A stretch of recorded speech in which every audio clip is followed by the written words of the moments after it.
Hi, I'm gently Jewish-looking Jake Anatra. Good afternoon. This is Monkey Michael Butler. Damn, bro, you look like you got eaten by a Venezuelan, bro. I spent a lot of time outside, man. Put on some weight, and I had to run from the jungle forest. So I hear you, bro. I hear you. We're talking big jungle today. The fuck is this, bro? Goddamn. This is Dre, by the way. how you doing, guys? Welcome back, everybody, to the In the Closet podcast. We're back in the DG10 studios, here to sweat one out for you. And this one is a continuation of last week. My boy was ripping off on Andrew Jackson, and I got one quick question for you, bro. Please. How tall was he one more time? 6'1", 130. 6'1", 130? Yeah. Sean O'Malley is 5'11". Do you think he could take him? Dude, I mean, it depends on... If we're talking a fist fight, I think Sean O'Malley wins, but I don't think he's I think he's going to psycho rage and just fucking stab him or shoot him or do crazy shit or cut his nose off or turn him into bridle reins or shit like that. All right, back in time, they live in the same era. Yes. Sean O'Malley Yes. does not have the skills. Yes, dead. All right, Dead. You think Jackson takes Dead. it? You think Jackson is the first ever, would that be bantamweight champion? He is 130, isn't he? Yeah, oh shit, I didn't even think about that. He's Yeah. right in the middle. He could shoot to 125. He could be double champ. Yeah. Dude's fucking crazy. He's gonna get one good look at Assassin Baby and get real fucking mad. All right, so pretty much give us a rundown. Who's back right. there? All right, listen. Couple things, dude. One, I'm still at my gay ass job and I'm sick of it. I'm still fucking so sick of it. So it feels like I actually quit my job today because I went in and said bye to everybody. Yeah. I went in, collected my check, and said, "All right, guys, it's been real, 100%. You guys thought I was coming back for me for a minute." You should have upper decked him, dude. That was your chance and you ruined it. Yeah, guys. Today we're gonna be talking about a couple things. Service customer. You should come back and try to buy. You should take up their time, try to buy a car, and be like, I just don't feel it right now, guys. Sorry, that was 6 hours, but I just don't think I could fit in a 2025 Chevy Silverado. Nah, it's just not me. Anyway. So, all right. So last week we did a little introduction on Andrew Jackson. This one and the next one we're going to go a little deeper into Andrew Jackson, but talk about the Seminole Wars. We're two Florida boys, and this is an integral part of Florida history. It's kind of the story of how we got Florida in America. But this one's going to be a lot of backstory into the Seminole Wars. I mean, I'm cool with that. So I watched the videos Yes. that you're telling me to get some references. Yes. I think before we dive, because I want to stay focused on the Seminole Wars, Please. it's just nuts to think what the world was doing just in this time frame, because I know you're going to say there's three parts or three Seminole Wars, but in reality More than it's just one, because it was just continuous. There was battles going on through the whole time, but I don't think, well, at least the Seminoles were like, bitch, this ain't over. No. We're still going to attack. That's how and we raid. broke it up. Yeah. We broke it up by we call it the first, second, and third Seminole War. They We were won not by thinking about it. unanimous decision. Dude, I mean, I don't know. I think it's a no contest, bro. They're still down there. Yeah, no, they're still running shit, actually. Really, they might be... Nah, we'll get into it. All right, couple things. oh, sorry, I was going to say, because the fucking world, I mean, this is going on. Just think about, because I think when people hear Native American, they think like just fucking way back then. Right. Mind you, Napoleon was battling in fucking France and all that shit at the same time. And people were like, oh, wow, France is like... So America really wasn't America yet. It was almost like a world war going on, just as less interconnected and less allies. Yeah. Yeah, it's crazy. So, all right, a couple things. Start off with the Seminole fought the Americans for almost 50 years. A fucking 50-year war is insane for anybody. World War II, I know it's obviously more deadly, different time, but World War II wasn't like that. Vietnam wasn't like that. Korea wasn't. This is a long war. So, before we get into this, all right. So, let's talk a little bit about the Spanish in Florida, right? So, this is actually where cows, pigs, and horses came into America.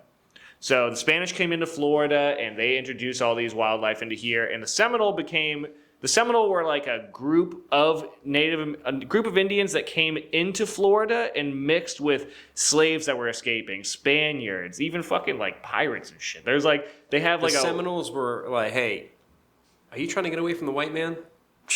Shit, we Yeah. in here. All good. Yeah, so Just they were. tap them up. Let's like a quick like so. So Guys. You know you want man. I think it comes from the word cimarrones. I don't really know. Apparently, it means like a Runaway, yeah. like runaway dog or something. So they were a bunch of different tribes, and they're different than a lot of the other. They're different even today to a lot of the other tribes because they don't really have chiefs. It's not they're a matriarchal lineage society, so like they judge how Indian you are based off of your mom's lineage, which makes sense because of how many people are raping and fucking and stuff like that. So it's like it makes sense to be like, yeah, well, what was your mom? All right, yeah, that's how. So they have even today they have chairmen. They don't technically have chiefs. So anyway, Spaniards, they're putting all these cows and pigs in Florida, and the Seminole were actually getting good at breeding and taming cows, and Weren't they like one of the largest or like big provider? Yeah, for all the cows in the Caribbean. Yeah. So all right, that's the origin of the Seminole. There's these things called the Gullah Wars that are going on in the beginning of American history, which is just slaves that are escaping, revolting, coming in, preserving their Africanness, coming down, living with the Seminole, yada yada yada. Right. So we're gonna get to the Revolutionary War. Right. Revolutionary War. Britain owns Florida.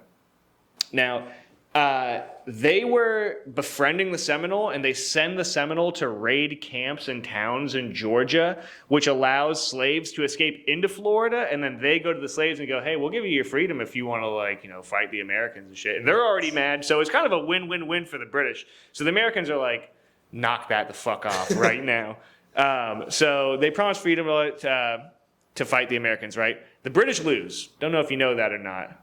Bitches. So they lose, and Florida is returned to Spain. But the problem is that Spain didn't really have the same sauce that they did in 1.0. In 2.0, they're still running it, but the Seminole got a little bit more feet under them. It's not quite the same thing. And America is ever more expanding and expanding, right? So, like, for instance, with Andrew Jackson, Tennessee becomes a state. We're starting to gain states, and we're moving closer and closer and closer down. So, anyway, right, so That's crazy, man. Just how states are being created. Yeah, they're like, hey, fuck it, we got to just keep going, Right. And we're not going to stop until we reach the coast. But that was starting to spread around. Not maybe say with Andrew Jackson, people were saying like, hey, like we're going to go. Like they wanted America to be from coastline to coastline. They were dead set on getting everything. So that kind of brings us to our next point, right? So the War of 1812. So before this, in the early 1800s, Thomas Jefferson buys the Louisiana Purchase, which is a very large portion of America. It's all the way to we'll call it Nebraska or Kansas or something, somewhere in there. It's like a big chunk of America, but there's no states yet. We don't know what the fuck's going on out there. Shout out Jared. Fuck Nebraska. So all right, so we're going to talk about the War of 1812. So the War of 1812 is basically started because the British are straight haters. They're hating on us, and we could have no more of it, right? So they're doing this thing. So there's more than this, but there's three main reasons why we had to run it back with them. Number one, they were impressing our seamen, which I know what it sounds like, and it actually means that they were doing magic tricks while we beat off.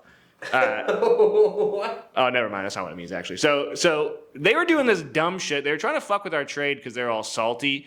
So basically, America, Revolutionary War happens. We buy Louisiana Purchase from Napoleon, and we're boys with the French. So we're trading with them. But the British run the seas. They're like the sea cops. So they say to America, they're like, if you want to trade with France, you need to make a little stopover in England and give us a duty.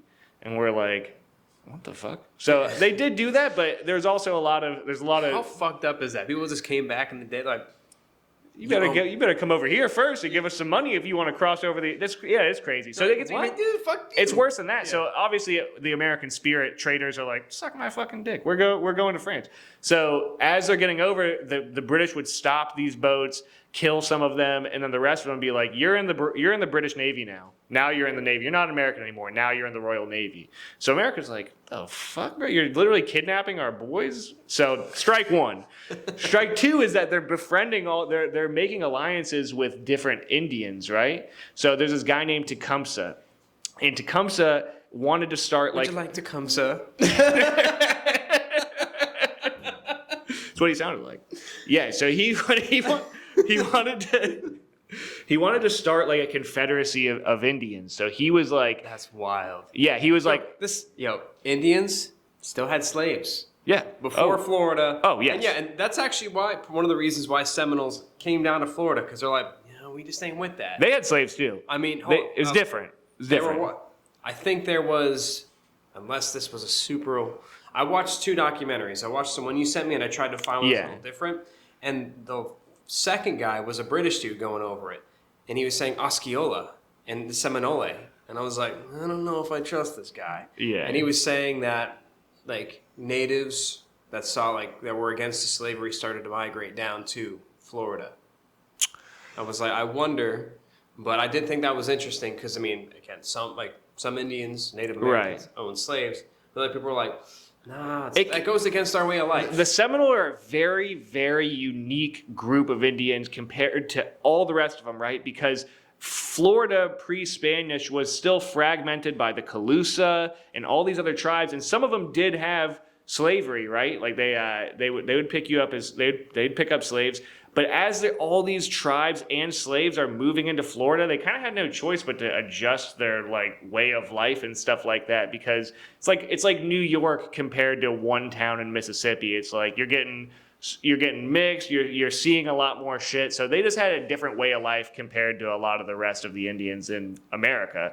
Period. But there were some, like the Creeks had slaves. A lot of them practiced chattel slavery, but the Seminole did not practice chattel slavery. Pretty cool of them. I like that. But they did like their slaves were kind of like indentured servants in a certain sense. They could farm, they were chill, and also eventually it became, you're our boys now. We're in this shit, but America's trying to kill us. They allowed people to have the land and grow and like make money. They just had to make sure they paid them too. So they're kind of like mafiosos in a way. But hey, I'm Littlefoot. We preserved this land first, and we ain't gonna fight you. Just So all right, so that's the way it should have been. Let's get back to the War of 1812 for a second. Sorry, I know you're good, dude. Tecumseh.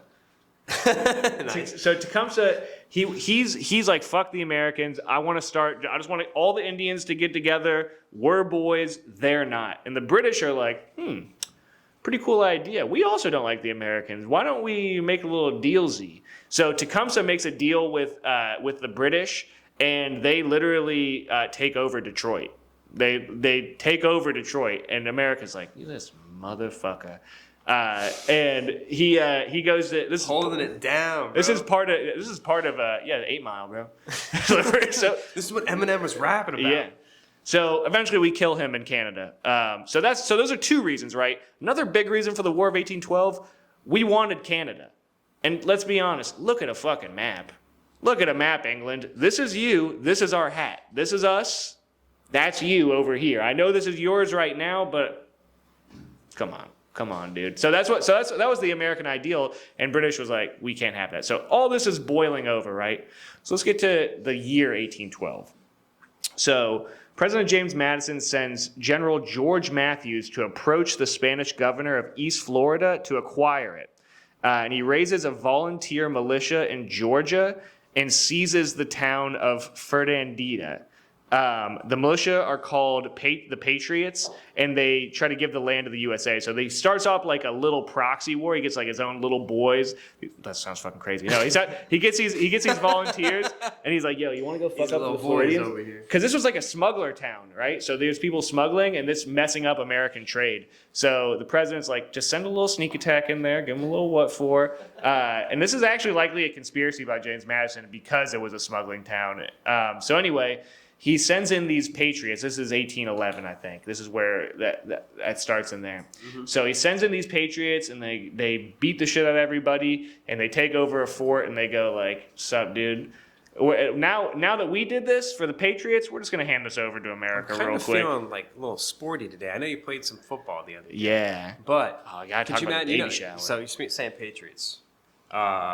Rob Gronkowski. Yeah. Imagine him being just like a soldier back in the day. Yeah. He'd be part of the Gatriots if I had to guess. You're an asshole. I did play football pretty fucking hard, dude. No, he didn't. Real quick, I had such a good time at that baby shower, dude. It was awesome. I loved every minute of it. Got to watch a little kid get tackled. I got in the gator water. I had a bunch of touch my wing. Yo, relax, dude. So anyway, yeah, I had a great time. I got way too fucked up, but I'll tell that story later. Let's get back into this. Okay, so Congress finds out about this, and they kind of get scared that there's going to be a war with Spain, so they can this General Matthews. But the Patriots still stick around, and they're just taking shit. They're fucking everything up. So General Matthews meets with King Payne of the Seminole to fight the Spanish, and the Spanish came to King Payne as well, and he wanted them to remain neutral, right? He wanted them to at least remain neutral. He really wanted them to fight the Patriots, but the Seminole are like, listen, we're not doing this. We're neutral, right?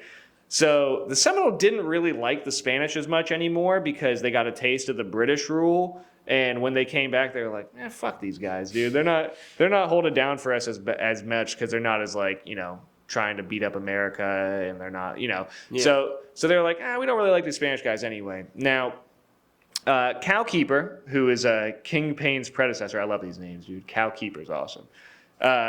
He was sad that he only killed 84 Spaniards on his deathbed because he swore that he would kill 100. That's dude. That's cold. That just goes to show you what they were thinking, right? So the Patriots approached the Seminole 2 more times, and then then they threatened them, and now it's on. They're like, okay, dude, that's enough of that. So wait, Patriots threatening Seminoles? The Patriots they came to the Seminoles a couple times. They're like, yo, just join our side. We'll fuck up the Spanish. It'll be over. We're all good. And the Seminoles are like, no, we're not doing that. They tried that 3 times total, and the last time they go, all right, we're going to kill you then. And the Seminole are like, okay, well, now we got to fight. No. So King Payne's brother is a guy named Bowlegs. We're going to include the picture. He's going to come back later. Billy Bowlegs. Right. He's going to come back later. I like how that's his American name. I don't know what the hell. I can't. Bowleg is actually, I think, as I want to say, what his Indian name was, but Billy Bowlegs is what they called him. We're going to put up a picture of him, but he'll come back later in a much more important way. But right now, Billy Bowlegs and Alligator, very cool name, sent 200 Indians and 40 blacks to fuck up the Patriots, and this causes a few skirmishes that lead the Americans back into Georgia. So they beat them up. They beat them up, and they're forced to retreat into Georgia, right? All right. Enter known psychopath and close friend of the show, Andrew Jackson. Andrew Jackson is fighting 2 wars at the same time. So like you were saying, there's Napoleonic Wars going over here. There's the world is everybody's expanding. just fucking fighting. So remember what I was saying, Tecumseh and everything, the British are trying to align themselves with the Indians to fight the Americans. Straight up though, let's put it this way. This is my opinion on it. The moment, let's say the natives took out like the Americans with the Brits, the Brits would just take care of them. Like, for sure. They were like, okay, now that you guys helped us get rid of the people we didn't want here, now. Yes, they're not great themselves. I feel like they knew that. They're like, fuck. It was enemy of my enemy is my friend. Yeah. They tried to do what they could to be gentlemen about it, and it'll come up towards the end of War of 1812. We'll talk about how it went down. So anyway, enter Andrew Jackson, right?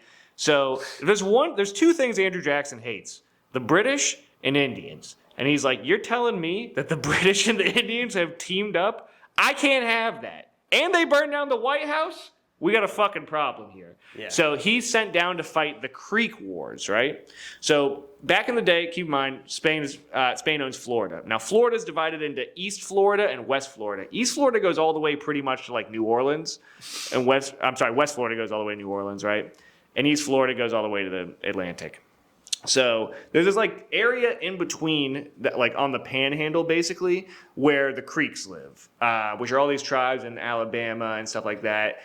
And they're divided into what's called like the Upper and Lower Creeks. So Andrew Jackson, he kind of befriends, I want to say, the Lower Creeks, and he starts fighting the other ones, the Upper Creeks, who are we'll call them the Red Sticks. So all right, let me go back to the notes for a second. He's fighting 2 wars at one time, right? So during the Creek War, the Red Sticks allied themselves with the British, while the Cherokee, Choctaw, and the Muskogee allied themselves with the USA, right? So the U.S. militia starts to attack the Creeks at the Battle of Burnt Corn, but they're defeated. Shit. We still good, dude?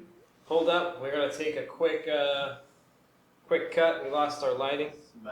had like the largest migration of Africans come into Europe, and it skyrocketed their dick metrics. But then they hit you with because of World War II, we actually don't do any race-based science at all, so we're not able to use that. So you know what you're doing. You know what you're doing, France. Of course. Oh, now is a great time to not do that. Okay, yeah. That's funny. I have a conspiracy. I think they're flooding Africans into France to raise their dick average. Yeah. Congo's always going to be on top. They're always up there. So anyway, yeah, we're back. Lights are Are on. we back? Mm-hmm. Oh, okay, cool. Oh, that's awesome. I can't believe you guys know that. Yeah, I've been looking at this shit for a while, dude. I get real bored in the middle of the night. I'm from Minnesota. So. He's got to represent. Well, Dude. you see, Whip it I- out right now, bro. Whip the fuck out or shut up. Don't whip it out. What do you mean, though? I'm from Venezuela. You mean you gotta know? Like, I gotta see how the rest of my boys are doing. He knows. He's got it in. He understands. It's true. All right, whatever. How do you guys cool with Ecuador? Huh? Venezuelans and Ecuadorians cool? No beef there? No, we're No carne? That's what's up. Okay. Okay. All right. Anyway, on the way over here, I was listening to some Leonard Skinner. I love Skinner, dude. I watched a documentary on him. It's like 4 hours long, and there's a part where they're talking about Like most of their songs? No. There's a part where they're talking about Saturday Night Special. Love that song, and it was made for the movie The Longest Yard, the original one, and the scene that they use it in, it's Burt Reynolds. It's the opening of the movie. He's drunk as shit. He's an NFL player. He comes home. His wife's like, "Don't leave." He slaps his wife, gets in the car, gets into a drunk car chase. That's the song's playing, and I'm like, that's the kind of energy I need to start this podcast right now. Fuck yeah, dude. I spent my podcast, or my time before the podcast, going to Home Depot and getting zero help whatsoever. Yeah. Crazy. I don't want to knock them, but I will. You're on our shit list. How about that, Home Depot? So ask, three Unless you want to sponsor us. We clearly kind of need it. So anyway. All right. Where did we leave off with? Okay, all right. So we were talking about the Red Sticks and the Creek War, right? Yes, Battle yes. of Burnt Corn. Yes. So this militia group in the U.S., they start to attack at the Battle of Burnt Corn, but they lose. They get defeated. They get pushed back. Now, the Red Sticks, they do a massacre at Fort Mims. All right. Now, there's a little bit of give and take here where people go, oh, when the U.S. wins a battle, it's called a battle, but if the natives do, then it's called a massacre. Pack that shit up, because this one was for sure a massacre. There was a lot, because of the U.S. attacking them. Is he back? No, it's gotta be someone else. no. His hog's small, dude. I can tell from here. I can tell he's not a Venezuelan from here. Is that Dre? He might be back. Nah, that's not Dre. Anyway. God damn, it might be Dre. He might be back here to represent Venezuela on us.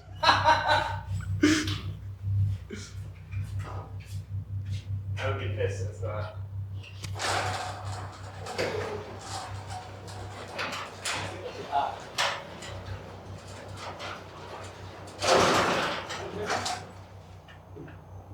Theo left. Some douchebag fucking... He rolls under the door with a gun, like, who you calling a fucking douchebag? Oh, God. So anyway, the Red Sticks are running back somewhere. Are we back on? We good? Okay, all right. So everyone's like, oh, if the Indians win, it's all of a sudden called a massacre. Well, sometimes it's a massacre. So the Red Sticks, right? So after the Battle of Burnt Corn, a lot of people retreated into Fort Mims, families, like about 513, around 500 people, right? So there's families in there, and the Red Sticks come to this fort, and they literally cut babies out of pregnant mothers' stomachs. And there's only How many? Because you're like, so was it a multiple. So there's 500 people there. There's only 13 survivors. So they all report. It's pretty strong reports on this. It wasn't just all like. I know it's hard to say. Victors write history and whatever, but there's a lot of Indian massacres, and this one was pretty well documented. So anyway, Fort Mims. Oh, I get it now. Like a battle versus like. Yeah. We're going in there and just We're fucking you guys up now. So yeah, they're cutting babies out of mothers' stomachs. Pretty dark shit, right? So Andrew Jackson gets word of this, and he's so mad. He's so mad. So he literally he starts writing in newspapers trying to start militia. He's like, we're getting a militia together. We're gonna fuck these red sticks up. And this is once again still part of the Creek War. So Creek War ensues, right? Now, this is a cool story about the Creek War. This is a long war. It's super bloody. This is such a gruesome war, and I'll talk about how gruesome in a second. We talked a little bit about it in the first episode, but there's a moment where it's going on for like a year, and his men are starting to want to mutiny. They're like, dude, we haven't taken a break. We're down here. Davy Crockett's there. Davy Crockett, a quote from him is, "We shot them like dogs." So there's like, so these guys have been on the march in Alabama. Wait, who? Andrew Jackson's men? Yeah. Okay. For a year, right? And so they're about to mutiny. So Andrew Jackson goes, "Okay, guys, line up for me real quick." And he brings in cannons and people with guns, and he stands in front of the cannon and he goes, "We're all gonna fucking die right now if you think about mutinying. If you want to mutiny, fine, but we're all dying right now. I don't give a fuck." And so this is like, there's like paintings of this. He's like there's like a big story that came out just of him being once again a crazy motherfucker, to the point where his own men who are literally killing people are like, "He's serious. We're good. We'll keep fighting, right?" A serial killer, like, run a battlefield. Yes. In reality, if you think about it, generals kind of are. They're like, Him in particular, dude. He's about it. He's not somebody you want to fuck with. He's big bad. So, all right. So this is where we see Andrew Jackson and his men do all the things that we were talking about, where they're taking people's noses off. They're taking people's scalps. They're cutting off long pieces of Indian skin and tanning it, turning it into leather, and making bridle reins for their horses out of it. Think about that. It's disgusting. what the fuck? It's brutal, bro. So anyway, this is also where Andrew Jackson gets LaCoya, his son he wanted to send to West Point, the Indian kid. And all right, so Creek War, it's about to end. So it happens at the Battle of Horseshoe Bend. Crazy battle, but the way that the Creek War ends is, so remember I was saying that Andrew Jackson was friends with these other Creek Indians, and he's using them in battle? yeah. And they're fighting the Red Sticks. War's over, and he's burning all the food, he's burning supplies, and he tells the Red Sticks, he goes, "Guys, we're taking your territory, and we're moving you on to the friendly territory of the other Indians." So the other Indians are like, "What the we're fighting these guys," and they're like, "You all live together now. You'll figure it out. You guys all live together. We're just gonna take this land. We'll call it a day." Well, was there some sort of when was the Indian Removal Act? Is that before, like, Later. or were they trying to push people like Native Americans to like certain areas anyway? Yeah, there's starting to be like the idea of reservations. This is kind of what this is fought about. Yeah, so it's not the Indian Removal Act yet, but yeah, they need it. It's building up. People to it. pretty much realize, like, if you're not going to assimilate, we have a problem. Like, we want the land, and either you're with us or you're against us.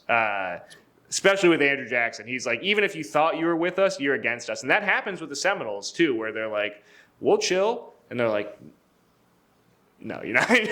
You're not invited anymore." So okay. So Creek War ends. They move everybody onto the Creek land, and that's a problem, obviously. So now that the Creek battle is over, he talks to, I think, either Madison or Monroe. He's talking to the president, and he's like, "Yo, let me go into Florida and let me beat the shit out of the Spanish." And they're like, "Don't do that. Please do not do that. Whatever you do, don't do that. You can talk to them. You can have some sort of intelligence, but do not step foot on Spanish soil." So Andrew Jackson's like, "Fine." So he starts writing letters to the Spanish governor, and he's just shit talking. He's like, "You better not have any Indians. I swear, if there's any British, there's any Indians, we got an issue." And he just keeps on sending letters, and the governor's like, "What the fuck, bro? Fine." So like this goes on, and then Andrew Jackson, as he's writing these shit talking letters, he goes, "No, you know what? no, we're going in there. Like, the president already told him not to. He's like, I'm getting a militia together. We're going into Florida. So they go into Florida and they take over Pensacola. And he's like, yeah, we did it. And the governor's like, bro, what are you doing? So, and then also the president is like, what did I just say? Did I not just say don't do that? And you're doing it, Andrew Jackson. So, so all right. So after the war of, hold on a minute. I'm lost in the sauce here. Let me get back to, okay. So he goes into Pensacola, right? Now it's time for what makes Andrew Jackson famous. The Battle of New Orleans. So he's like, fine, I guess I'm not going into Florida, but the British are being dicks over in New Orleans. Time to get a little revenge. So he goes into New Orleans, and this is like, he's smacking them, dude. They're folded over, and he's just hitting them with uppercuts, keeping them up the whole time.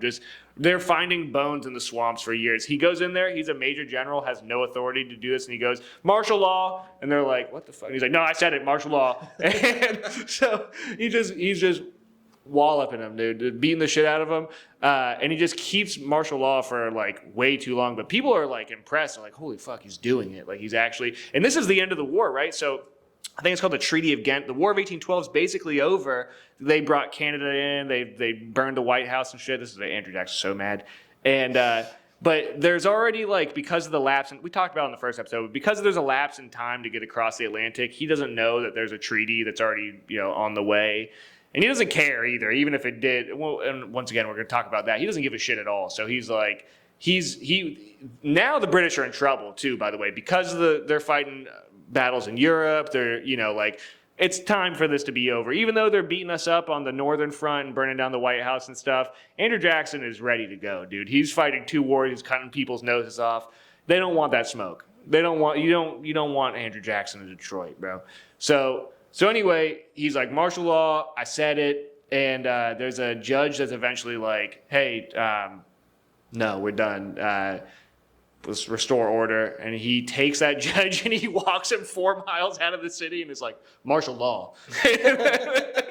So he keeps it going. And then eventually he's like, all right, bring him back in. So he brings the judge back in, and the judge is like, listen, dude, I don't know what the fuck that was about, but we got to fix this somehow. He's like, you just give me $1,000. He pays $1,000 on the way out of the courtroom. He's a hero. Like America is astounded by him. He didn't even really run for president his first term. His wife didn't want him to, and he was like, listen, like, I'm not going to run, but if I get elected, I get elected. Like, I can't help that, and I'll serve because it's my duty to serve. And he wins the popular vote. He wins the majority of the electoral college, but John Quincy Adams' bitch ass and Henry Clay kind of cut a deal to split their vote. Something happens, and John Quincy Adams becomes president, and Andrew Jackson doesn't. And now he's mad. So now he's like, never mind, I am running for president now. What was that? I think he was he the starter of the Democratic Party? Yes, he started the Democratic Party. Zap you guys now. Look at you. Look at you. I mean, even look at Republicans now. I'm saying, but look at you guys. I mean, look at you then, too, though. I mean, they're cutting Indians' noses off and slavery. They're doing slaves. Complete 180.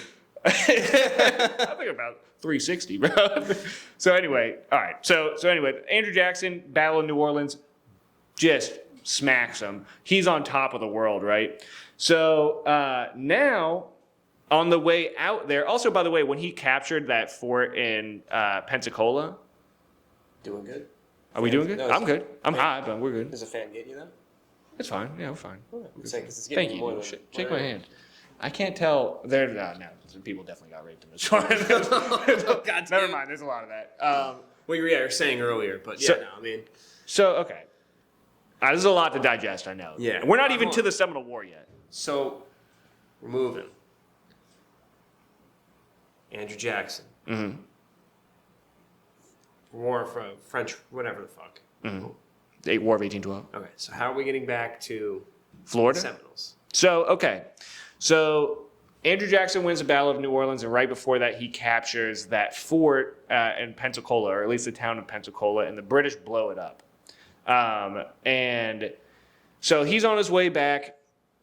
but he's pretty big mad about this because now there's this guy, blah, blah, blah, blah. After the War of 1812, there's a guy named General Nichols for the British who leaves the Negro Fort. This is that fort we were talking about on the Apalachicola. This is, without a doubt, anybody listening, look it up. It is so crazy. We're gonna put a picture. We're gonna put a painting on this one. It's a wicked story to think about. Yes. Break it down. Okay, so he gives this fort, and all these slaves, are once again escaping slavery into Florida. And at this fort, there's women, there's children, there's munitions. They got People everything. need to think too. Florida was completely Nothing. It was the moment you touched Florida soil, you were free. Yeah. Like they couldn't touch you. Yeah. Which is wild. This is fucking cool. Florida's been holding it down since. Well, that was in Spanish, but yeah, but still, I mean, it's cool that you escape into Florida. You're like Spanish. Why are you still not? Mexico too. Mexico too. By the way, Yeah. if you escaped into Mexico, you were good.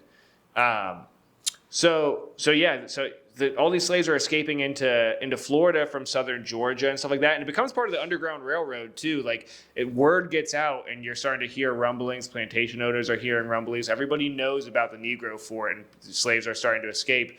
So Andrew Jackson was like, "We are not doing that, brother. That is a no-no." So he leaves it in the hands of the Black Seminoles, loaded with munitions. Okay. So one more thing about the War of 1812. When that treaty came back, one of the things in the treaty, because the British were using the Indians so much, part of the treaty was that like you have to give this amount of land back to the Indians. Andrew Jackson, keep in mind, not the president, disobeyed the president multiple times, didn't care about judges, is now interfering in international law again. A treaty of a world between two powers in the world literally says, "Nah, I'm not going to do that." Nah, Tennessee, we're taking it. They're not getting shit back. So he literally just doesn't give anything back. He's like, what the fuck are they going to do? You saw what happened in New Orleans? Go ahead, come back, England. Go ahead, come give them their land back. So all right, so going on, right? So all these slaves escaping into the Negro Fort down in Florida. Andrew Jackson's big mad. So he said, once again, keep in mind, not the president, says if the Spanish don't destroy it, he would. Bro, it's so pressed right now. We're not even at the Seminole War Imagine, yet. it was all the mail was like written like this. He's going, what? Yeah. I don't think so. So, all right. So Andrew Jackson tells Brigadier General Edmund P. Gaines, who this is what Gainesville is named after, to go to the fort. So Edmund P. Gaines, he's famous for arresting Aaron Burr, the guy who shot Alexander Hamilton. I don't know if you ever saw that play about having gay sex and singing songs, but that's the guy who is the main character is Aaron Burr, and he's about to get locked up for treason, or at least tried for treason. And so anyway, he's famous on all these different fronts. Big general, right? Real dick. And so he's like, I'm going to get control of this fort. So General Gaines assigns this guy, Colonel Clinch, to build a fort right over the border, right? So he's like, build another fort right over here so we can like antagonize them and keep tabs on them. So he builds, I forget the name of the forts, whatever. Anyway, they send a boat down the river. Not allowed, by the way, still not allowed to do this. This is still a no-no. Sent a boat down the river, and you hear kind of differing reports, but from what I can gather, the Negro Fort, they didn't really have formal training, and they tried to shoot a cannon at it, which they apparently had the right to do that. It misses, and the ship shoots like 9 shots. But one of them, the last one, is something called a hot shot, where they heat up a cannonball and they shoot it, and it hits their whatever gunpowder they had in there, their battery or something like that, and it blows up the whole Negro Fort. 300 people dead, body parts in the trees, whole human bodies in the trees, and people are writing about this who were on the boat doing it, and they're even like, I don't know about this. Something doesn't sit well with me about this. And then they started the ATF right after that. Oh, Oops, didn't need to do that. Dude. Imagine the dude that fired that shot and you see her. I did it. Yeah. Pull a Gillis. Oh! Yeah, it's crazy, dude. So they blow it up, and I have once again. There's a painting I want to put in there, superimpose it over this, of these people in the just strewn throughout the trees. It's crazy, right? Women, children, everything. So this is called the single deadliest cannon shot in American history. I don't agree with this, by the way. It's just a wild story. Yeah, crazy. This is all wild. This is all wild. So yeah, 250 to 300 people die instantly, and you can see body parts hanging from the trees, and you could hear the shot 100 miles away. People heard the shot 100 miles away. That's how big of an explosion this was. So American squatters, squatters were like low whites. They were like, let's send the squatters into Florida. They're the ones that would hang around the 7-Elevens today. Yeah. So they were like, send the squatters in. So squatters, they start killing Seminole. Once again, not allowed to do any of this. This is Spain, technically. So American squatters are like, nah, come on, dude. Let's have a little fun. So they start killing Seminole. Seminoles start raiding and killing Americans. And in 1817, General Gaines sends 250 men to raid the Maine? send 250 Maine over there to raid the Miccosukee town of Fulton. And so the first Seminole War begins. All right. Hold up. I want to paint a picture for the people that thought just like me. The Seminoles were strapped up. Yes. I was thinking, shit, they had like bow and arrows and stuff. No. That was like this, and they were winning. That's crazy. Yeah. No, they were strapped up. Yeah, they had guns, they had swords, they were did have bow and arrows too. Second Amendment, right? Yeah. Not even, they didn't have that yet. It's not even American. They definitely before it. Yeah, they stayed strapped for sure. They had the musket glizzy on it. They had the musket blicky. Yeah, not to run off on a tangent. How wild are bayonets, bro? Scary. That is, what'd you call them, battalions? You got in the last episode, I think you called them battalion. Like, when you get stabbed with a battalion. I like battalion better, but yeah, that is scary. Especially if you get stabbed and then shot. If you see it, you're like, oh man, and then they blast you. It's like, this musket cannot possibly miss from this range. Yeah. You'd be aiming for someone, it'd blow someone's head off. Blow your own head off. So, okay, all right. So the first Seminole War begins, right? So I forget their names, but Andrew Jackson goes into Florida again.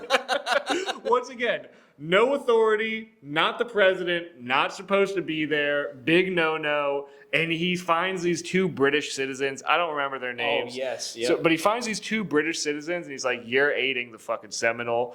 We're not having that. I'm going to try. He opens up a trial in a foreign country. He's like, we're having a trial, and we're going to kill him. So then he did say he was a lawyer, so. That's true. He was a prosecutor. Can we keep going? I got quite a bit left before we get to like the next episode. Yeah, Change the battery? that's why he's waving. Okay, so how Remember much? when he Yeah, Did you not we read the got message? 2 minutes. We got 2 minutes. No, we should just wrap it here. Nah, Stay tuned. Yeah. We're gonna right. restart in just a second. Guys, I found out that this means "I love you" in sign language. I did this to a deaf guy, and he was like, blah, blah, blah, blah, blah. And I was like, I knew it. I knew it meant "I love you," dude. Anyway, all right. So where were we? First Seminole War begins. So, all right, Andrew Jackson. Yet again. No authority, no presidency, no fucks given. Goes into Florida, says these two British citizens are, they're aiding the Seminole.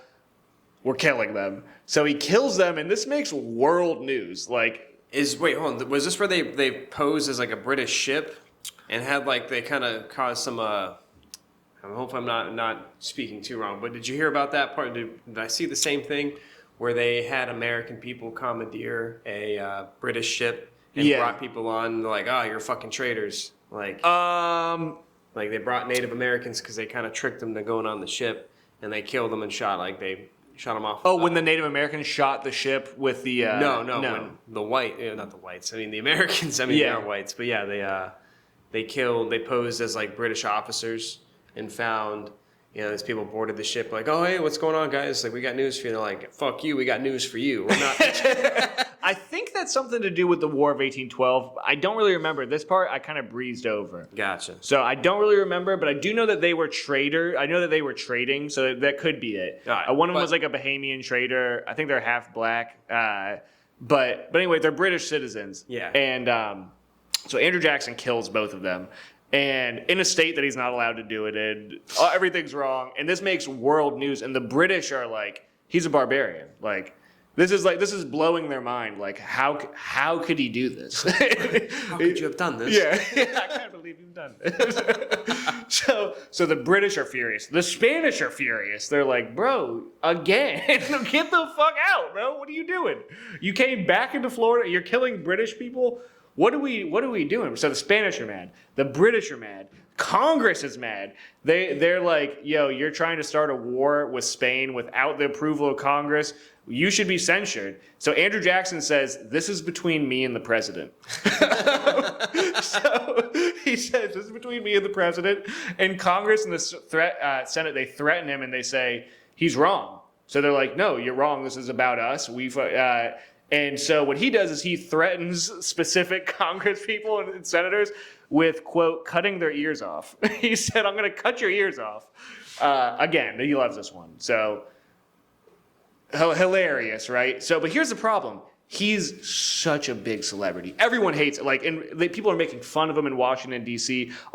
He gets like an honorary Harvard grad, but like John Quincy Adams, all the people who went to Harvard, all his enemies, they hate him. They make fun of his grammar and the way that he writes. So like, this guy's a country bumpkin retard. Like, he's not built for this.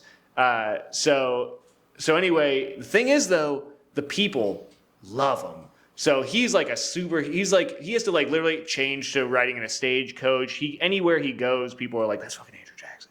So anyway. They had bumper stickers that said Jackson 12. So, dude, yeah, he was a populist president. Anyway, so so now like Congress is mad, the British are mad, the Spanish are mad, the president's mad. But John Quincy Adams and Monroe, they cut a deal with the Spanish because they were like, if we can this guy, we have a bigger problem here because the people are going to be pretty mad. So he's like, this is good timing. We'll cut a deal with the Spanish. We get Florida. You get, I think, Texas. I think they like, we made some sort of deal with them to where I think when we took, I think it was $5 million or whatever to Spain. Yeah, debt. And we took their, Yes. debt. Yeah. So we cut the deal. We got it. We're like, fine, let's put an end to this. You're gone. It's us now. And Andrew Jackson's like, everything's going according to plan. So, funny enough, Andrew Jackson. Whoa, man, what the flower? Hitting these technical difficulties, man. Remix. Yeah. All right, we're back. I think so. So finally, we're going to get through these with minimal technical difficulties, guys. This is just the one thing that's been fun experiencing is, nothing's... It's just not easy. It's not. Every time we're learning how to do this, this is It's fun as increasing. fuck, though. Yeah. So anyway. All right. So Andrew Jackson, appointed first governor of Florida. He was also the first governor of Tennessee, too. I was going to say that was a fun fact that Andrew Jackson, first gov. Yeah. And he drafted the Constitution of the Constitution of Tennessee too. He did a lot of. He's a busy guy. He did a lot of killing, a lot of stabbing. Lot of killing, dude. So all right. So there's this thing called the Treaty of Moultrie Creek, and it's signed, and this moves the Seminole into the swamps of Central Florida, right?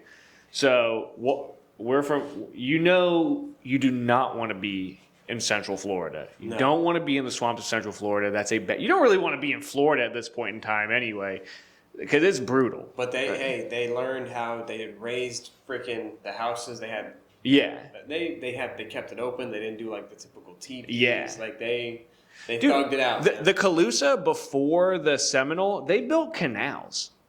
I don't know, like we couldn't do this. I know people build canals today. But just think about that. You're a tribe. We know you for shell mounds, but you literally build canals. That's crazy.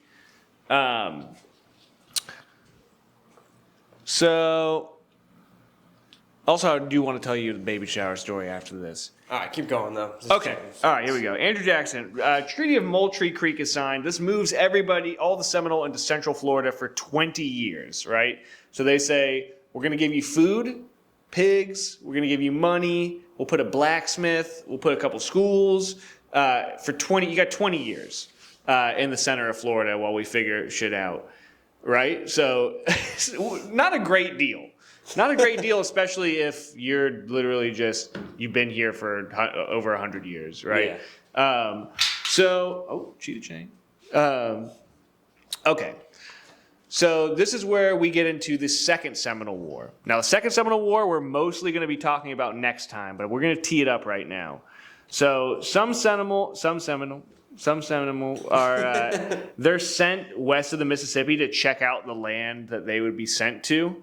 And they come back and they're like, we're not going there, bro. You do not want to go there. Fuck that. So they come back. Enter Osceola. Bring him out. Say his name, dude.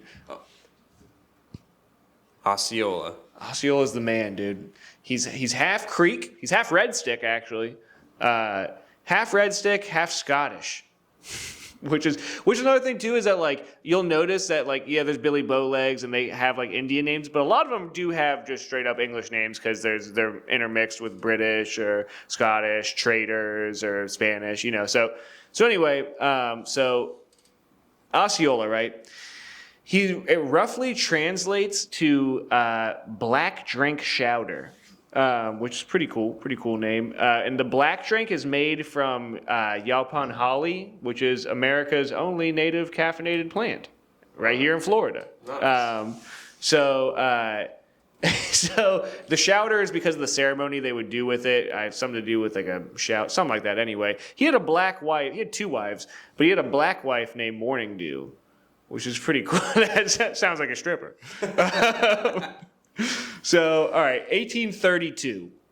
I put chiefs. We talked about it before, but I'm just going to roll with it. Some Seminole chiefs signed the treaty of Payne's Landing, which would give their reservation back to the Americans and move them out of Florida.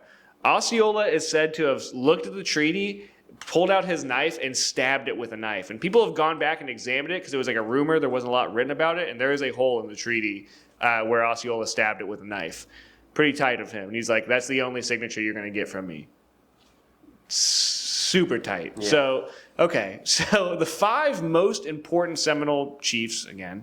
Wait, is this where sorry to cut you off. So this treaty you're talking about, is this where like 2 of them signed, the other 3 said nah, and they brought it back up to the U.S. They're like, it's almost half. So, yeah, everyone agrees with this. Kinda. Yeah, so some of them agree. So there are some that agreed to it. Some of them signed it. I think that guy I forget which ones, but there were a couple that signed it. And oftentimes what the Americans would do is that like if they were going to give an Indian treaty, because keep in mind, there's so many different kinds of Indians that they're warring with each other. They might not even like each other. And they don't all identify under one banner, so sometimes they'll find like with the Cherokee this happened, where they'll find like a very small group of people that'll be like, yeah, we'll do it, and they'll be like, that's everybody. Anyway, he stabs it with a knife, and these 5 most important chiefs, these ones do not sign it. And there's this guy, U.S. Indian agent Wiley Thompson, declares them deposed. He goes, you're not leading any Seminole no more, dude. And they're like, what the fuck, man? What's this cracker ass cracker telling us to do? So they're like, nah, you're not it. I think it's kind of what you're talking about. Yeah. Where he's like, nah, we're going with these ones. So this guy, Thompson, he goes on to forbid any of these people from having buying guns or ammo. He's like, none of that for you. But he actually liked Osceola. He considered Osceola a friend, which is crazy. I feel like that's a little bit. I don't think. Hey, I'm friends with this bear over here. Right. I don't think. I'm not calling Osceola an animal, but the motherfucker was a savage. Yeah. Shit. So yeah. He considers Osceola a friend. At least that's what I'm reading. I don't know if that's true or not, but apparently he was like, yeah, Osceola, we're cool. So he gives Osceola a rifle. He gives it to him. He's like, yeah, we're friends. And Osceola would like be known to, anytime he had a problem, he'd just run up in his office and just start yelling at him and be like, just motherfucking this guy often, to the point where one time he locks him up in jail, and he says for it's 2 days, and he says the only way I'm letting you out is if one, you're more respectful. What a bitch. He's like, one, I'll let you out if you're more respectful, but also you get to sign the Treaty of Payne's Landing to relocate everybody out of Florida. So Osceola's like, fine, okay, yeah, we can do that. So he's pissed, and he's immediately planning his murder. He's like, yeah, okay, that's cool, yeah, just let me out. And he's immediately like, we're going to kill this guy. So he starts planning his murder with his boys, and on December 28th, 1835, Osceola decides to make an example out of him, and he brings his friends to meet up with him to sign the treaty, and he kills him with the rifle that he gave him, and he scalps him. And I think he like rips it up and spreads everything, like the whatever paperwork he had around him, makes like a big example of this guy. And at the same exact time they planned this, also his men kill like 6 other white dudes who came with the Indian agent. So at the exact same time, there's a march from present day around Tampa to Ocala, and this guy General Dade City, you know what I'm saying? Yeah. So Dade City is right outside Tampa. This guy General Dade, he's on his way marching 110 men or 113 men through this area, which if you've ever been there, once again, so scary, especially if you don't know. It'll be mostly in the next episode, but I just want to drive home how scary it must be to be like, you're from Virginia or wherever, and it's your first time in Florida. You get sent there on a boat, and now you're like in the woods in Florida wearing a wool blue, sky blue suit. It's hot. You don't know what's going on. Bugs, you're in the dude, woods, no roads. Yeah. Snakes, alligators, bugs. I looked it up because I was something about alligators and crocodiles. To me, I'm fascinated by. Yeah. And I looked up how many alligator deaths there was during this war. There was no direct number, but they said, more than likely people got, chomped attacked up. And, Alligators were on the menu. The Seminole were eating alligators. Yeah. They're hunting them. They're chunking them up. Okay, what a beast to capture. So Osceola kills this guy, and at the same exact time, I think it's Alligator and Micanopy. Alligator and Micanopy, they're in the woods waiting for these guys. They're like under the palmetto brush, just like they got their guns. They're like, oh, we're so gonna fuck these guys up. So Micanopy tells him, he's like, listen, I want the first shot, and I want to kill this Dade guy. I'm starting it off. I got him. So General Dade's marching his men, and as he's marching his men, I think it's like, the way it's reported is that he's literally in the middle of telling his men, like, yeah, guys, once we get there, it's right after Christmas. He's like, I'm going to give you guys 3 days off. He's like trying to get it. And as soon as he says it, he just gets dead, shot by Micanopy. And everyone's like, what the fuck? So 110 men, I think 2 survive. That's a massacre. 2. How many Seminoles do they have? I forget reading. It was less than that, but a comparable number. Okay. So they kill everybody. One guy escapes unwounded. The other guy escapes wounded, and there's like a slave that escapes, but you're not really counting him in. So we had this conversation. They made this place Vietnam, bro. Yes. Yeah, they just said, welcome to the jungle, baby. Right. Now, also another thing is that you look at numbers, people go, oh, but in World War II, millions of people were dying. I just want you to think about 110 people in one room. So 110 people is a lot of people, bro. It's not nothing. That's still a crazy amount to just watch vanish in front of you in one battle on an ambush from some Indians. Yeah. So this is very scary. They're like, we're not good. So this is the start of the Second Seminole War. Now, the Americans start trying to pressure the Seminole, but the Seminole were too slick. They were too slick. So anytime the Americans would come up on a settlement, the Seminole were gone, and the Americans would burn it. So they're just constantly disappearing back into the forest. Anytime they ever think they got a leg up on them, it's over. And the Seminole are going around there fucking up farms, army forts, plantations. They're just going in and just regular people. Oh, you're an American squatter? Oh, cool. Well, give me that back.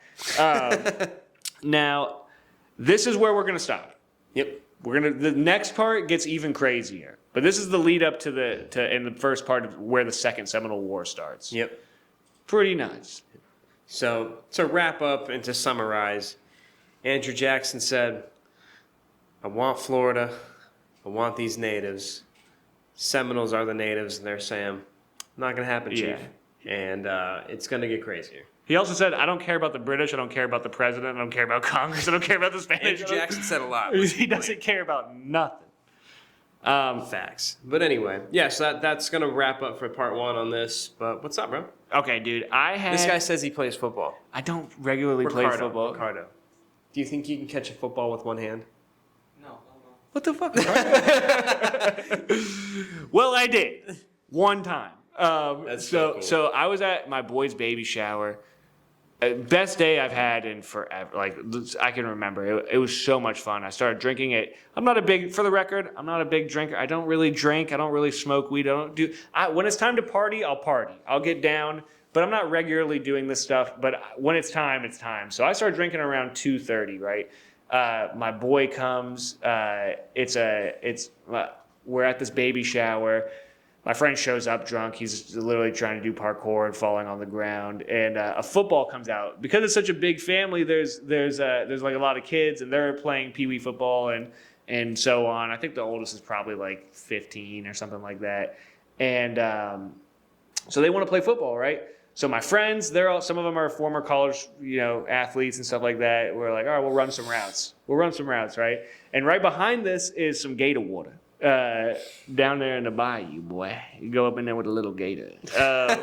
And there's a sign out there that says no swimming. I didn't see that originally, but I knew it was a little bit of gator water. So I might have thrown the ball in the gator water the first time. And How far out was it? it wasn't that far. It was far enough where I had to get in the water, but it wasn't really that far. And it was the way that it works too is that like this area, it's like there's a little island where the ball runs up against, but it's all dark and murky between there, and it's like the mangroves going into the water, and then off that little ledge it goes under where there's like it's where you don't want to be, right? So there's nowhere to get up, so you have to like pull yourself up by the mangroves and get back up. So I'm sitting there for a solid like minute, and I got kids there now that are like, yo, you better go get that ball, dude. And so I was like, all right, guys, if I die by alligator, so be it, bro. I gotta get in there. That would forever be the place too, at a baby shower. Exactly. I was like, I'm fine with this. If this is how I gotta go like this. So I got in the gator water 4 times. Pop the top off. I'm sipping the high noons, little liquor. I got the Zay Money brought the Woodford. So I'm a little toasty. Classy affair. I'm toasty. I'm in there. I get it. I get out. It's time to play ball. We played to 10. It's a small field, but like we were doing you get 4 downs. That's it. Mm-hmm. No rushing you can't hit the quarterback, but So anyway, first things first, my boy who comes, the very first play, he just tackles a child. And then on the way up, pushes him back down. So we're like, yo, what are you doing, bro? He leaves. You're out, brother. So he's self-aware enough. He's like, once you tackle a child, I got to go. So he's out. So we play. Dude, I have not been this sore in like years. Even the fights, I don't think I was this sore after the fights, bro. I was like destroyed. I haven't ran and jumped. I'm going full force. I'm covered in gator water. I have no shirt on, no shoes. The bottom of my feet have scars on it now just from just running as fast as I can on sticks and stuff like that. And which is not very fast, by the way. I found out I'm actually not that fast. But we're playing. I'm going hard. I'm diving. I'm diving on the ground. I'm just complete. No one wanted to touch me. I'm covered in in dirt and stuff. So game's over. We win.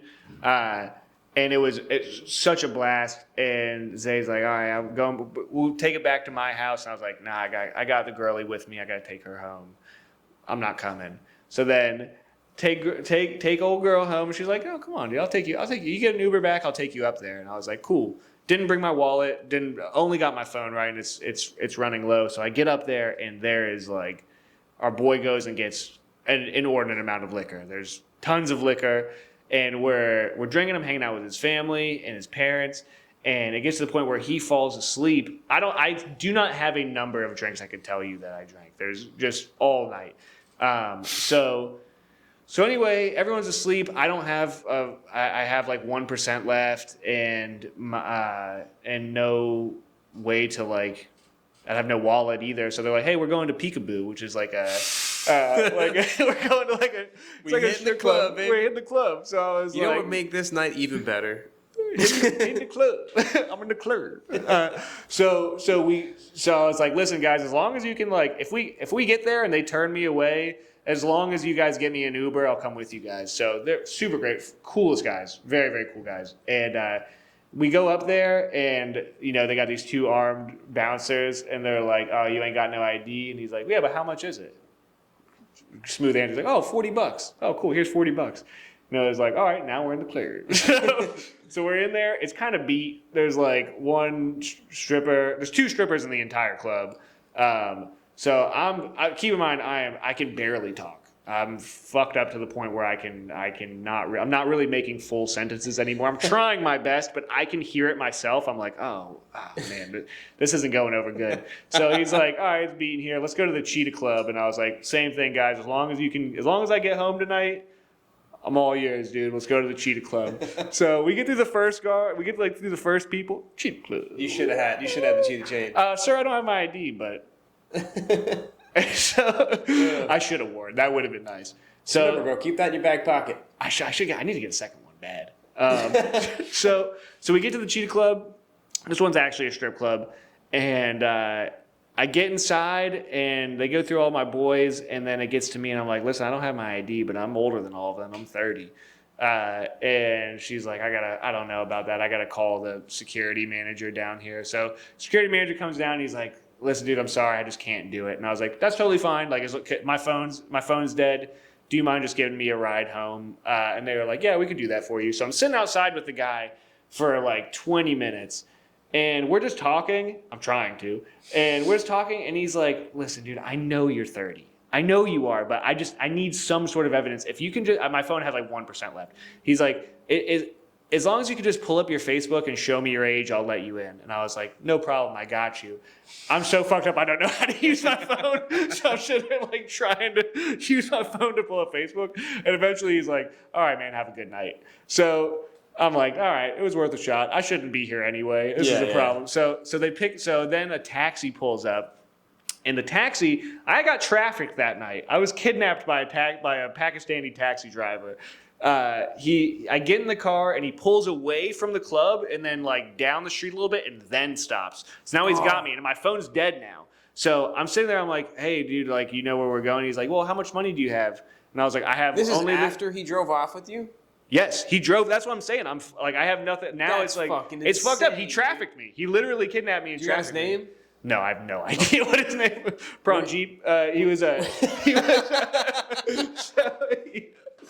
I was gonna say, we gotta go back there. We gotta get that motherfucker. we'll go back to the Are you Cheetah. kidding We'll me? set a trap. I'll show up drunk again. And then where's my $40? So I got it back in blood though. Don't worry about it. So anyway, I'm like, we're I'll gonna give you get whatever. that I was fucker. like, I'll give you whatever money I have in my pocket. He's like, how much is that? $44. Plenty of money to take me from the Cheetah Club to Bee Ridge Road. Now we're talking maybe 12 miles, 15 miles. 12 miles? Yeah, something like You're that. asking for 12 miles for $40? For $44. That's not bad, right? I mean, I don't know, actually. I think it was fair, right? And he's like, no, we can't do that. And I was like, well, my phone's dead. It's all the money I have on me. He's like, well, we're going to have to figure something out.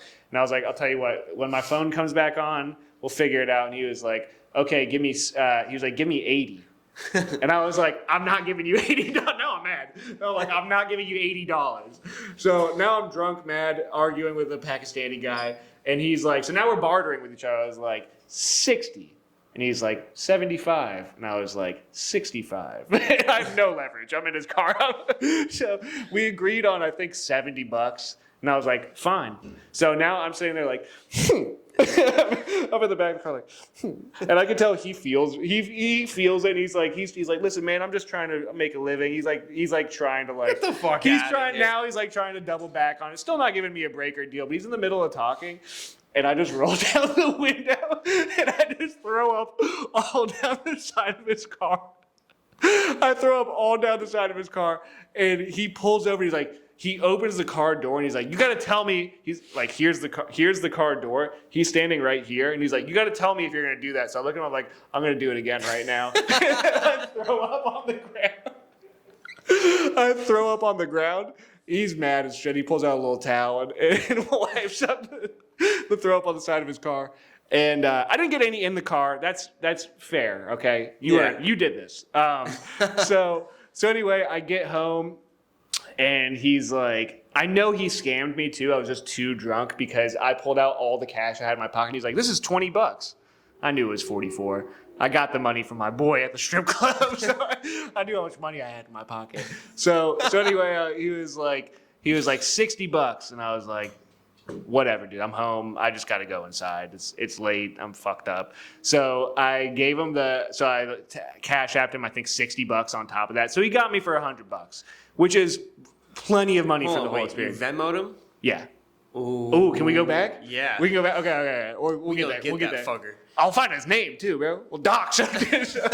So anyway, then I get back to my house, and my fiance is a very deep sleeper, and I'm like at the front door. I got no keys. I got no way to get inside. I call her. I tried to call her 5 times. I guess I only called her twice. So I called somebody else 3 times. They didn't pick up either. So I just slept on my front doorstep. I just slept outside like the Seminole, dude. I was feeling myself. I was like, I'll just sleep right here on the ground. So I fell to sleep on the ground for like an hour, and then I got up and was like, oh, I'm so thirsty. So I tried to jiggle the handle to get in to the other door, nothing. So I just started banging on the window, like I'm outside, probably with throw up on me, like banging on the window. And she just comes out, she's like, what are you doing? Get inside. I go inside, throw up in the shower again, go to bed. Best night I've had in so long, dude. What a night, bro. What a baby shower. Dude, it was so much, all worth it. 100% worth it. Nice. Yeah, dude. So going back to those gators, though, being in that water. Yeah. Said I have such a. I tell it's a rational fear, but I'm just they fascinate me. They terrify me. Spend a lot of time just fishing, fucking around near the water, and I made a lot of gators mad. Yeah. And I've had them hiss, had them charge. Yeah, I've been chased. I fucking fell in the water with one. I would say maybe from me to where the Jeep is outside. I fell in the water, and I thought. It's a little back canal. I thought I'd be good. I didn't fucking touch the bottom. Yeah, I know. It's so scary when you can't see it. Oh, dude. I fucking pulled myself up, and I'm like, my heart's beating because I immediately went panic. No chill. I was like, fuck. Yeah. That gator did move and started working its way over. Not charging, but I was like, I got fucking lucky. Yeah. One time, it's my fault. I threw a rock at one. I done that. It's a Florida thing. You gotta hit him with a stick or a rock sometimes. Fucker went. Yeah. Came out, I was like, oh, gone. I hooked a gator one time. That's scary. No, I've never intentionally hooked a gator. Never. But I did. This one was accidentally. Hooked one because we were fishing in a spot where good snook, things like that.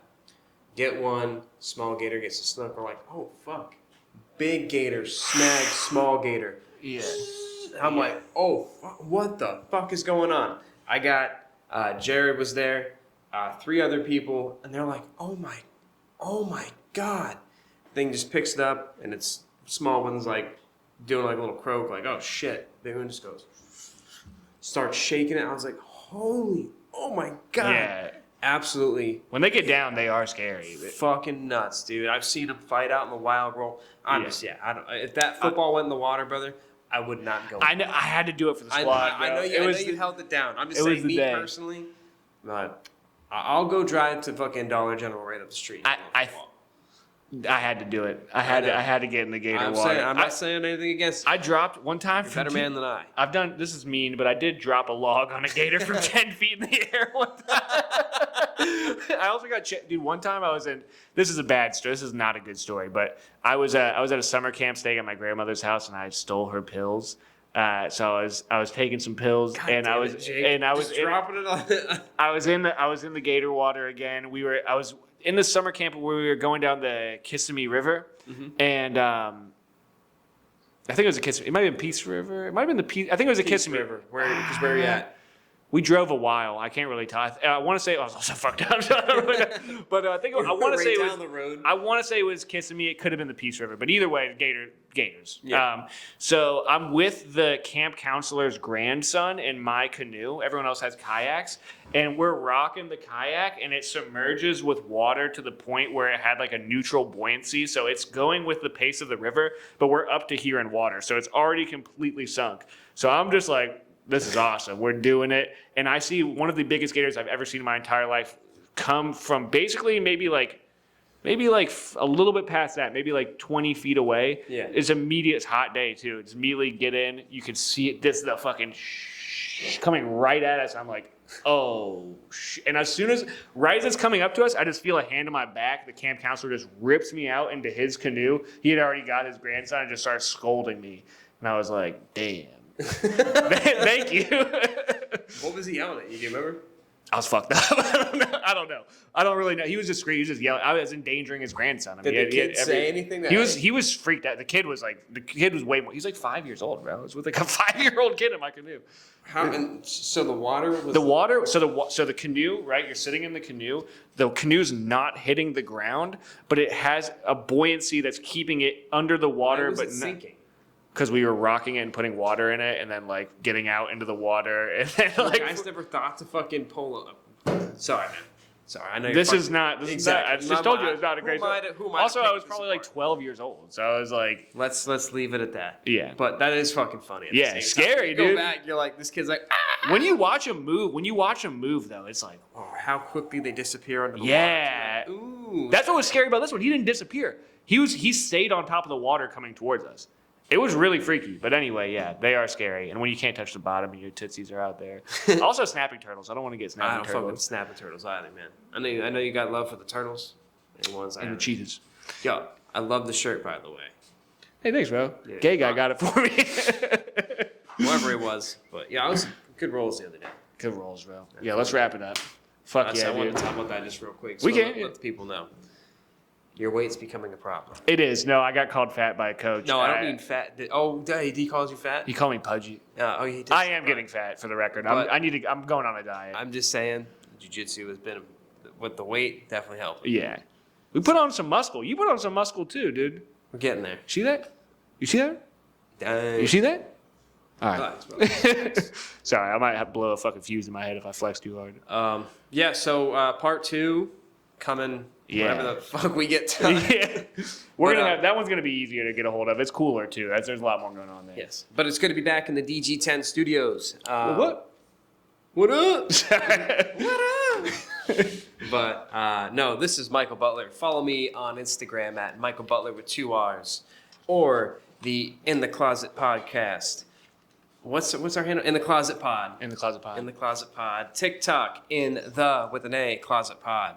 Yep. Check us out. Go to our page. Like, subscribe, share with your families. If you really do like it, follow him at Anatra Jacob. Gosh, man, I don't know fucking shit right now, but Follow him. Follow the pod. Follow the pod. Just follow it. Check it out. Yeah. Share with your friends. We have business cards, and I actually have a challenge. All right. Here we go. The first person that finds one of our business cards around town, whether it's Sarasota. Anywhere. Well, just right now, we're going to do Sarasota, then we'll hit St. Pete, do the Yeah. same thing, see where our listeners are at, or if we can gain listeners. The first person to send an email or DM us with the picture of the card, we got a prize for you. Yeah. We got something for you. Don't worry, you're going to love it. It's a mystery. I like it. We fucking out. Night night.